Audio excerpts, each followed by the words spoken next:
vamos a continuar escuchando a Nacho Rivas, que es profesor de aquí de la universidad y da clases en la Facultad de Ciencias de la Educación. Pues le paso el micro. Muchas gracias. Y primero agradecer a Eureka y a todos los que estáis aquí, a todas, que me habéis invitado a compartir esta espacio. Creo que es interesante, gratificante y una esperanza ver gente que sigue peleando por lo educativo y peleando porque esto cambie, ¿no?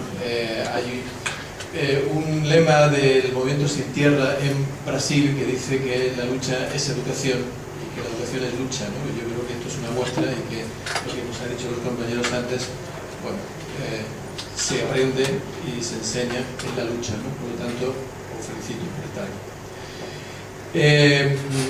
Hablar de la universidad no sé si es un motivo de depresión o de casi de inicio o de incitación al suicidio. No sé si más o menos que es lo que está ocurriendo con lo que los compañeros nos han contado hasta ahora, ¿no? Lo primero, casi decir que esto no es una cuestión que podamos decir que se ha producido ahora como motivo de la LOMCE y demás, porque no hay una LOMCE para la universidad.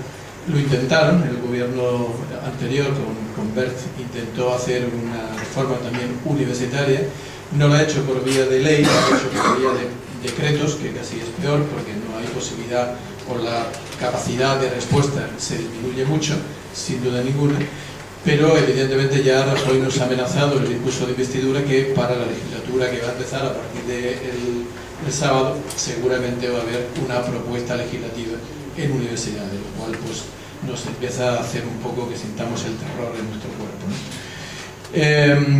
Pero digo que esto no es una cuestión que tengamos que achacar solamente ahora. Yo creo que, como Luisa también ha comentado antes, el deterioro del sistema universitario, igual que el educativo, viene arrastrándose desde hace muchos años. Desde que se empezó a plantear, bueno, hubo un momento, digamos, de lucidez y de cambio democrático y educativo de este país, que en los 80, cuando realmente había una necesidad urgente y perentoria de cambiar todo esto, por motivo de que se venía de una situación dictatorial y de la nada, ¿no? Entonces era como muy fácil el montar algo. Se sentaron bases de algo que nos ilusionó y que nos hizo pensar que había una posibilidad de crear un sistema universitario nuevo y diferente, pero la realidad a partir de los 90 y sobre todo a partir del 2000 pues nos ha hecho ver que esto no es así. Muchos de los principios que se sentaron con muchas luchas y huelgas y muertos incluso en los principios de los 80, cuando se aprobaron la LAU, la LRU, etcétera, etcétera, que sentaron las bases de lo que tendría que haber sido un sistema universitario autónomo, lo que se conoce la autonomía universitaria, etcétera, etcétera. Bueno, pues se ha visto que esto de la autonomía no ha sido más que un eslogan, que no ha servido nada más que para culpabilizar a las universidades de su fracaso y que a la administración pues, la ha venido muy bien para quitarse la responsabilidad, ¿no? El tema que la autonomía universitaria se ha cercenado constantemente, primero en función de una supuesta o teórica armonización del sistema universitario. Todos y todas habéis padecido el tema del distrito único y cuestiones por el estilo, ¿no? Donde os he examinado aquí en Málaga o donde sea, pero resulta que vuestra nota entraba en un saco común. Bueno, eso de la armonización, más que armonización, ha sido un intento de homogenización, de control por parte del administrativo, por parte de las administraciones educativas, tanto de las autonomías como del Estado, de que eso de la autonomía se quedase únicamente en una propuesta teórica o ideológica, pero que poco ha tenido que ver con la realidad práctica. El tema de Bolonia, los planes de Polonia y de la supuesta convergencia europea que se inicia a partir del 2000, ya le dan la puntilla definitivamente a este tema. Y lo que a nivel europeo era una propuesta que intentaba dinamizar las políticas educativas universitarias, flexibilizando los sistemas y creando posibilidades nuevas de titulaciones y de otro modo de pensar el aprendizaje, aquí fue una excusa estupenda para centralizar más el sistema. Y entonces todas las propuestas en Bolonia a partir de las políticas centrales del Estado y luego las políticas autonómicas han ido encaminadas a una centralización. De forma que en lugar de armonización, en lugar de coordinación, aquí lo que ha habido es un intento de homogenización. En lugar de flexibilizar el trabajo del alumnado en función de dejarle libertad y autonomía para que el alumnado tenga más capacidad de construir su currículum, etcétera, etcétera, que supuestamente uno de los principios que se planteaban, se ha convertido en una regulación continua y excesiva del trabajo del estudiante en función de horas de trabajo, de créditos, etcétera, etcétera, donde constantemente hay como una especie de carrera de obstáculos, de tensión continua del estudiantado por cumplir horas, por cumplir, bueno, el estudiantado y el profesorado, ¿no? Que nos sometemos en ese sentido a esta misma lógica burocratizadora y administrativizadora de la educación. O sea, yo creo que con la ONCE y también en la universidad lo que está ocurriendo es que cada vez más se vacía el sistema educativo no universitario y universitario de contenido educativo y cada vez más se convierte simplemente en un proceso burocrático de gestión de credenciales, de títulos, etcétera, etcétera, donde la educación se fue por la ventana, ¿no? O sea, la burocratización entró por la puerta y la educación se fue por la ventana. Y esto entonces es un poco la situación en la que estamos ahora. No sé si conocéis que una de las políticas que se intentaron implementar con la política del ministro Wert fue, bueno, creó una comisión de expertos que se dijo sí, expertos perfectamente seleccionados por gente de la universidad, pero también con un montón de representantes del mundo del empresariado y del sistema industrial, productivo y demás, que eran los que tenían que diseñar cuáles iban a ser las propuestas educativas superiores que se iban a implementar en este país. Esto nunca se convirtió en ley, insisto, pero sí en decretillos, ¿no? En pequeñas normas, leyes o reglamentos que han ido cercenando toda la política educativa universitaria. Y algunas de ellas son las que voy a comentar ahora, ¿no? Una de las que más ha amenazado últimamente, y ya se aprobó incluso, es el famoso 3+2, que tengo que decirlo, en otros lugares de Europa y del mundo sí funciona, pero no funciona cuando el coste del crédito es el mismo, tanto para el grado como el posgrado, o sea, para el 3 o el 2, cuando existe todo un sistema de becas adecuado, cuando el 3+2 significa simplemente diferentes fases de un proceso de formación donde no existe una fase previa, digamos, que lleva a un tipo de salida profesional más débil, digamos, más fácil, y otra que es la superior, la de élite, etcétera, etcétera, ¿no? Entonces, tal como se ha pensado en este país, el 3+2 es un sistema, un modo de segregación del alumnado. En la medida que hay una respuesta fácil para el alumnado con 3 años que salga lo antes que se pueda del sistema, que ocupe el sistema universitario, que ocupe puestos de trabajo de un valor muy relativo y que sirva como proceso de selección para que el 2 vaya creando ya ese intento de elitización de la educación superior. Sé que casi todas las políticas educativas que el PP lleva implementando hace esos 4 años últimos, y que también el PSOE lo hizo anteriormente, pero no tan descaradamente, son todas las políticas encaminadas a la elitización, a eso que llaman la excelencia del sistema, que no significa nada más que estrategias de segregación, ¿no? En definitiva. Si queréis luego discutimos esto más en el debate. De 3+2, supongo que todos tenéis vuestra idea y habéis ya hecho y hemos hecho huelgas y manifestaciones contra ello. Una cuestión que me parece muy relevante de esto es que todo este tipo de política universitaria, con esta idea de los créditos, la contabilidad constante que se hace del trabajo del alumno por horas, etcétera, etcétera, supone lo que yo considero una banalización del conocimiento universitario de una forma importante. O sea, si la universidad se supone que tendría que ser una especie de control crítico de la sociedad, donde estuviese estableciendo una constante reflexión intelectual, pública, política, etcétera, sobre cómo es la sociedad, cómo funciona la sociedad, cómo habría que mejorar, etcétera, etcétera. Con este sistema mercantilizado de lo educativo, donde todo se basa en una contabilidad de horas, créditos, actividades, etcétera, etcétera, el conocimiento se banaliza, o sea, digamos que no tiene un valor real, sino que lo que cuenta es las rúbricas que Luis decía antes, en este caso, pues eso, la cantidad de horas que el alumno cumple haciendo determinado tipo de tareas o las actividades que se le ponen, etcétera, etcétera. En las horas fundamentalmente que pasa con el culo pegado a una silla de estas, ¿no? Que suele ser como muy duro, porque las sillas son duras, ¿no? La espalda sufre, ahora el culo le ayuda a poner el culo plano, pero no, digamos, no es sano, ¿no? Y fijaros que todos los que sois universitarios os pasáis 3, 4, 5 horas diarias sentados en estas sillas, ¿no?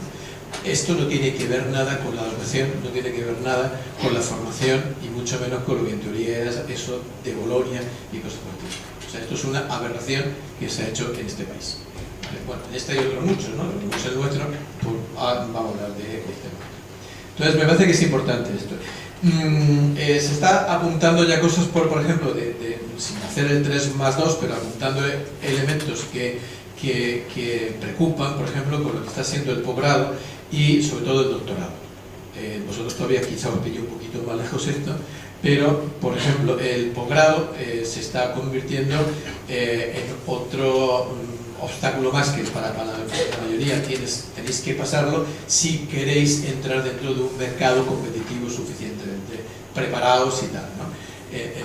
Pero claro, un posgrado que hay que pagarlo a un precio que voy a costar, ¿no? Y eso que en Andalucía no es de los peores, ¿no? Sabéis lo que puede ocurrir en Madrid, en Cataluña, por ejemplo, etcétera, donde el precio de la matrícula universitaria se dobla o triplica, ¿no? O sea que eso no es porque quedemos bien aquí en Andalucía, pero que en otros lugares están peor, ¿no? Entonces el posgrado se ha convertido en otro estrato más que hay que incorporar uno a la mochila del currículum para poder ser más competitivo, pero digamos, insisto, esto no supone un nivel de formación mejor, ¿no? Sino sobre todo los que se forman para secundaria, ¿no? Está ocurriendo con el máster de secundaria a nivel del Estado, es penoso, etcétera, etcétera.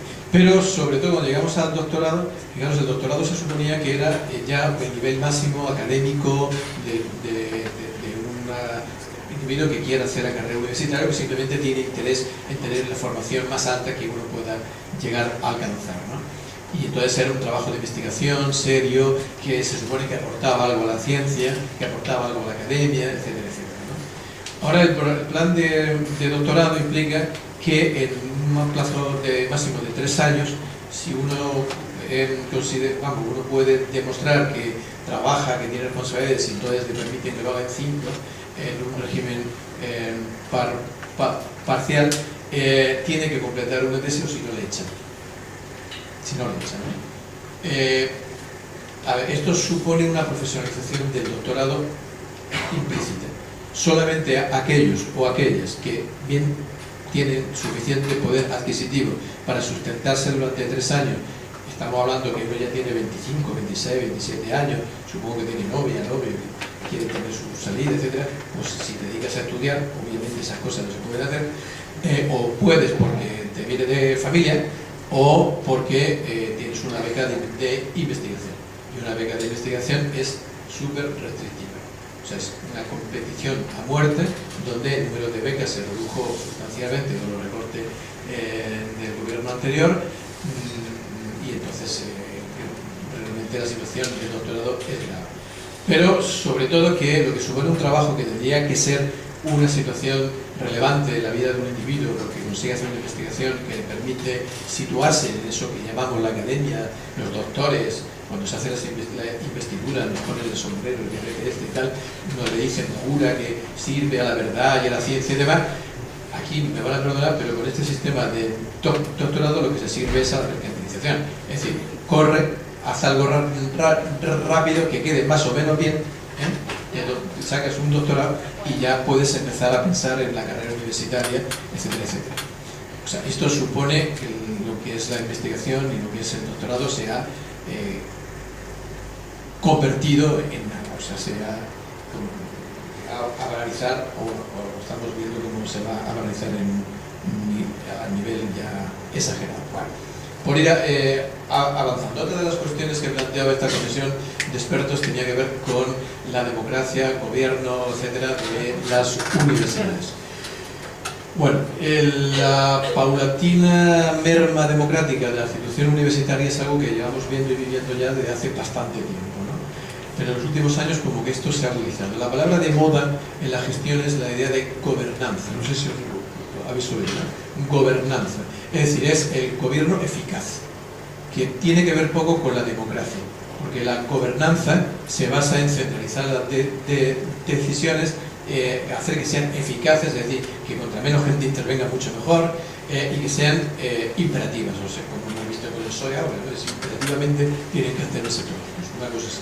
Entonces, ese es el modelo de gestión de universidades que estamos viendo que se amenaza. Es más, el Consejo de Expertos una de las cosas que apuntaba era que los cargos directivos de la universidad fuesen cargos de gestión.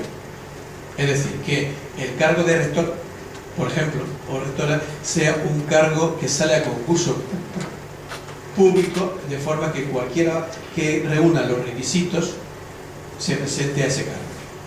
No tiene ni que ser universitario, o sea, necesitamos una persona con tal tipo de formación, con capacidad de liderazgo, no sé cuánto, no sé si veis los anuncios, ¿no?, de directores generales de las empresas, todo eso, una cosa así. Y de hecho lo planteaban exactamente igual, o sea, esto es crear un cargo de gestión de este tipo. Por lo tanto, alguien que representa a la universidad se convertiría simplemente en un gestor administrativo que sale por concurso y que no tiene ningún compromiso personal ni histórico ni de trayectoria con la universidad, ¿no? Pues esto es algo que amenaza en este momento. Y que si no hemos llegado a implementar eso porque se paralizó por los conflictos y porque el Ministerio de Wert se debilitó suficientemente, pero sí es algo que amenaza y que cuando hoy Rajoy anunció que iba a hacer una reforma universitaria, pues uno le hace pensar que posiblemente vayamos a avanzar en esas ideas, ¿no?, que son muy peligrosas. Igual que se ha eliminado el consejo escolar de los centros escolares de primaria y secundaria, cualquier tipo de capacidad de decisión, en la universidad se apunta a que esa también va a ser la tendencia a la que vamos. Y en esta misma idea está el desdibujamiento de los límites entre lo público y lo privado. Es decir, el sistema universitario español público hasta ahora ha sido un sistema que ha merecido todo el respeto, porque ha garantizado el acceso a la educación universitaria a suficiente número importante de estudiantes. Aproximadamente un 25% del tramo de edad de los chicos chicas que están en la universidad, de los 18 a 25 años, estaban o están en la universidad. Bueno, estaban, porque ya ha bajado, ¿no? Los recortes por porcentaje ya ha bajado. Y otra cosa, porque el ministro, no solamente el anterior sino dicen que sobran universitarios en este país, ¿no? O sea que la importancia de la educación superior, de toda la educación, pero en este caso de la superior, de que queremos un cuerpo de gente que piensa, que reflexiona, etcétera, etcétera, pues parece que no es el motivo de interés para un ministerio, en definitiva. Entonces se dibuja los límites de lo público y privado, todos entramos a jugar en el mismo plan, en la idea de la libre competencia de mercado, etcétera, etcétera, y además políticas del ministerio que tienden a dar medios y a suministrar medios a la privada. O sea, en las políticas, el incremento de la privada en este país en los últimos años ha sido muy importante y las políticas que favorecen la privatización de la universidad son importantes. No solamente que existan más universidades de este tipo, sino la privatización de las propias universidades públicas, en la medida que cada vez más hablamos de la externalización de servicios, que hablamos de que haya una mayor competitividad con, etc. Todas las políticas de privatización que podemos poder llegar a pensar, ¿no? Entonces, parece que esto es una de las amenazas claras. No sé si os habéis enterado, como anécdota, ¿vale?, la Universidad Católica de Valencia creo que es beca a los que están inscritos en las nuevas juventudes o generaciones generaciones, nuevas generaciones, no sé cómo se llama, las nuevas generaciones del PP. ¿No lo sabéis? Pues ya lo sabéis. Luego ya sumáis 2 más 2, ahí está, 5, 6, 7, ya lo sabéis. En el ámbito, no sé si me paso mucho tiempo, me lo dice. Vale, en el ámbito del profesorado, la situación, ya sabéis, bueno, no sé si lo sabéis, está siendo muy complicada, porque igual que ha pasado en la primaria y secundaria, el tema de la reducción del profesorado por la famosa tasa de reposición. No sé si estáis al tanto, que durante 4 años en este país todos los funcionarios, excepto la policía y el ejército, creo que eran los únicos que estaban exentos de eso, por cada 10 personas que se jubilaban o abandonaban el sistema, solamente se podía contratar a uno. ¿Vale? ¿Qué quiere decir? Que si donde había 10 ahora hay uno, pues o juntamos a la gente, o buscamos que haya menos gente, o yo no sé cómo se hace, ¿no? Bueno, en este caso como se ha hecho es que se ha precarizado la plantilla universitaria de una forma alarmante y preocupante. Es decir, donde antes había un cuerpo de profesores, catedráticos, titulares, etcétera, o contratados doctores suficientemente ya formados con trayectoria, etcétera, mejor eso, ¿no? Eso ya la valoración de cada uno que le ponga. Pero había una trayectoria, ¿no? Ahora, la mayor parte de esos puestos de la gente que se ha ido por jubilación, defunción, por lo que sea, lo ocupa gente que acaba de titularse, en un porcentaje importante. O sea, que decir, por ejemplo, el departamento mío, y es un ejemplo de la mayoría de los departamentos de la universidad, casi el 50% del departamento son asociados o profesorado sustituto interino. Algunos de los asociados son porque realmente tienen una trayectoria externa que les capacita para ser parte de la universidad porque están aportando su experiencia, etcétera, etcétera, pero en muchos casos simplemente es una forma de completar la plantilla a falta de titulares o catedráticos que cumplan la función. Entonces, lo que se pensó como una figura de profesor para que pudiese aportar un punto de vista externo, profesional, etcétera, etcétera, a la carrera, a la universidad, se ha convertido en la base del cuerpo docente universitario. Por lo tanto, supone gente que no tiene dedicación exclusiva a la universidad, problemas de horario, de asignación de asignaturas, problemas de dedicación, problemas de dedicación a la investigación, bueno, etcétera, etcétera. Podéis añadir un montón de cosas más, y esto es la situación de la plantilla en este momento en la universidad. Solamente a partir de este año último, creo que ya se quitó la tasa de reposición y se colocó en el 100%, no se ha quitado. Fue primero el 50 y ahora el 100, si no me equivoco. No significa que esto ya mejore, significa que se estabiliza la precarización que teníamos, porque significa que tal como estamos ahora, con el recorte de profesorado que ha habido, brutal, de miles de profesores universitarios que ya no están o están precarios, ¿vale? Se estabiliza. Con lo cual el futuro de la universidad de aquí a unos cuantos años va a ser mantener esta precarización tan brutal y por lo tanto una merma en la calidad de lo que se ofrece a los estudiantes.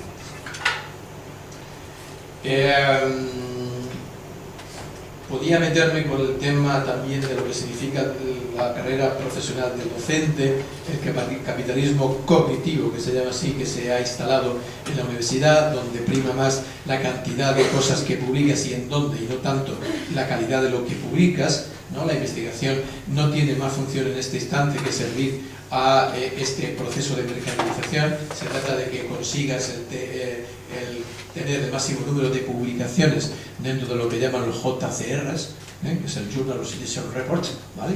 Que es una cosa muy chula, que tiene una institución que es privada, que gestiona el ranking de publicaciones de todo el mundo, ¿vale? Por lo tanto, muchas de las publicaciones hay que pagarlas, hay un ranking que viene desde los intereses de la editorial que gestiona esto, no hay ningún criterio público democrático de gestión de los rankings, algo que el grupo de Izquierda Unida y Podemos ha presentado en el Parlamento, claro, no vale para nada, que funcione, ha presentado ya una proposición de ley justamente para cambiar los modos de evaluación del profesorado, eliminando estos rankings mercantilizados y tal, ¿no? Cosa que evidentemente se ha quedado en el cajón del Parlamento, porque no tiene, insisto, en este momento, mientras no haya un... Bueno, y el que va a haber tampoco lo va a hacer, o sea que tampoco más allá del testimonio, pues no va a llegar mucho más allá. Pero sí, en el terreno de la investigación, resaltar dos cosas. Lo primero, que la investigación en este instante está al servicio del sistema de producción y económico. Casi toda la investigación que se financia tiene que ver, y los criterios de aplicación del baremo para que funcione, tiene que ver con su implicación dentro del sistema de producción. Por tanto, que tenga un valor de uso dentro del sistema de producción, de las empresas, de la industria, etcétera, etcétera, etcétera. La investigación que tiende a crear un conocimiento crítico, analítico, etcétera, etcétera, eso no entra a formar parte de los estándares de la investigación en este instante. No financiable, no interesa y políticamente está rechazada. Otra cosa, porque la segunda cuestión que pasa con la investigación, sobre todo la que tiene que ver más con sociales, políticas, con derechos, etcétera, etcétera, psicología, educación, es que la investigación viene mediatizada por los intereses de las políticas europeas y las políticas de los Estados miembros. Quiere decir, se financia la investigación que tiende a legitimar las políticas que se plantean desde los Estados, el gobierno de turno, lo cual convierte la investigación en un mero instrumento al servicio del poder, de los órganos de poder de este instante. Y esta es la situación de la investigación en este instante. El ir más allá de la investigación supone un esfuerzo, y un compromiso militante de los investigadores y las investigadoras de la universidad por aportar otro punto de vista y otras situaciones. Valga como ejemplo esto que os digo, la falta de proyección social de la universidad. Cuando en esta universidad se estaba haciendo el último plan estratégico, cosa que mola mucho, ¿sabéis? El plan estratégico queda muy bien, pero nunca sirve para nada, porque al final se queda nada más que en declaraciones y llenan los cajones y los pendrive y todas esas cosas, los llenan mucho, pero no sirven para mucho más. Bueno, yo estuve en una de las comisiones que se trabajaba el plan estratégico, y cuando se hablaba de la proyección de la universidad, el exterior, etcétera, etcétera, todo lo que surgía y se hablaba era de cómo mejorar la formación de las empresas del sector, de los sistemas productivos de las ciudades, etcétera, etcétera. Y cuando uno se le ocurre decir, pero bueno, también la universidad podía tener una incidencia en lo social, en lo cultural, ¿no? Por ejemplo, en la marginación, etcétera, etcétera. Uy, ¿no? O sea, fue un poco la respuesta y dice, uy, ¿para qué? ¿No? Es decir, lo que mola y lo que da el dinero y tal, es lo otro, ¿no? Y lo que hay que subir es el emprendedurismo. Es decir, que cuando acabéis en la universidad tengáis la obligación de montar vuestra empresa para que os esclavice mucho mejor y encima sintiéndoos cómodos porque os esclavizáis porque vosotros lo habéis buscado, ¿no? Esa es la política del emprendedurismo, o sea, es cambiar las reglas de juego del mercado de trabajo a favor de una empresa que simplemente contrata un servicio y no contrata personas. Con lo cual, el que te la cargas eres tú, que eres el que tiene que competir por conseguir el servicio que tienes que darle a la empresa. Ese es el emprendedurismo tan famoso, ¿vale?, con el que nos quieren llenar la cabeza, que es el éxito del sistema económico productivo del futuro, ¿no? Bueno, va a ser el éxito del sistema productivo del futuro de las empresas, que se van a quitar a los trabajadores de en medio, pero no de la gente que tiene que luchar por eso. Como siga, me llevo toda la vida.